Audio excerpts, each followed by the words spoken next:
up, my people of Kinganda? How you doing out there? Welcome back to another interesting episode of the Kinganda News. And I'm your host, Pimaya, for today. I have something so interesting that you all would like to be involved in. So let's get started.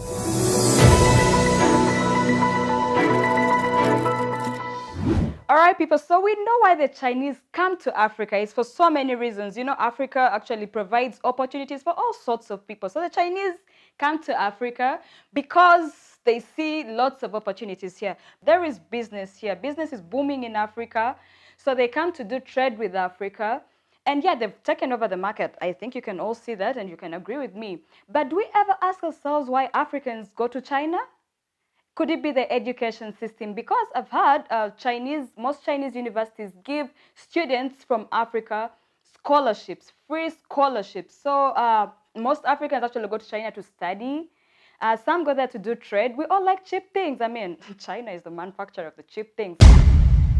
So yeah, I believe that is like the main reason as to why Africans go to China.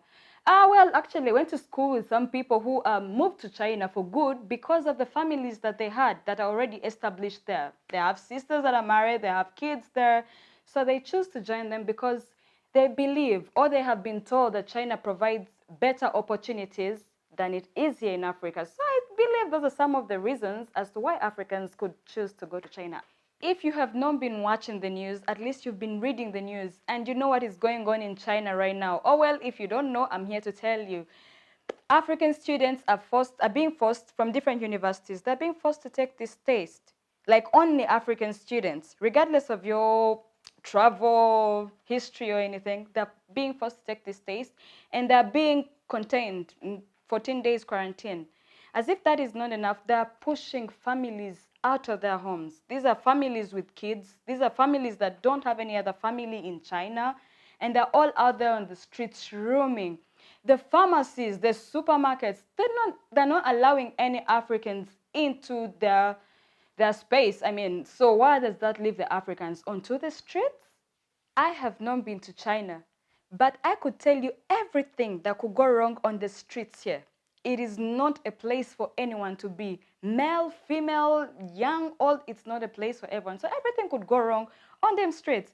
And hey, I thought the government is actually doing the tests and all that to make sure that they control the spread of the virus. But now that people are out on the streets, that means they're practically exposed to the virus. So I do not know what the government is trying to do by sending people out there. I don't know if they're trying to combat the virus or even spread it more. On the contrary, guys, guess what is happening in my country right now?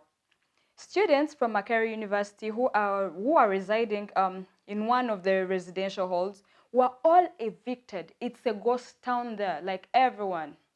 Wiped out, swept out. And you know why? It's because they're harboring Chinese that tested positive for the virus. So this is what is happening in China. And this is what is happening in my country, Uganda.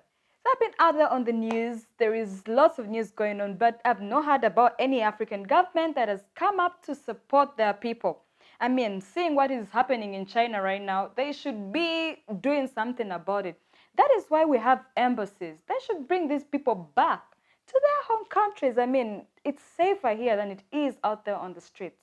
So what do you think can be done about this current situation going on in China? What do you think can be done to keep Africans in their own continent and satisfied? Personally, I think the government should invest more in the infrastructure, because when we look at the reasons as why Africans leave to go to other continents, it's all wrapped around there. It's better education, better hospitals, better treatment, better everything. So if the government actually invested in infrastructure, I think people would actually love staying in their own continent. Not forgetting if they invested in technical schools that provide you with practical skills that can put you in every field. Personally, I believe that if African governments came together to put up just a policy around the infrastructure development, Africa would be a better continent to live in. And trust me, no African will want to live and go be in another continent where they're treated like trash.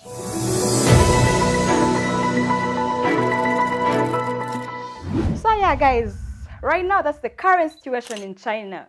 Like, let me know what you think in the comment box down below. You've had it all. You've had your own stories. Let me know what you think in the comment box down below. And hey, don't forget to like this video. Give it a thumbs up. And if you're new here, subscribe to our YouTube channel. Hit the notification bell. And every time we post something new, you'll be the first to get it. I'm your host, Pimaya. Don't forget to follow me on Instagram, on Facebook. Much love. Stay home. Stay safe.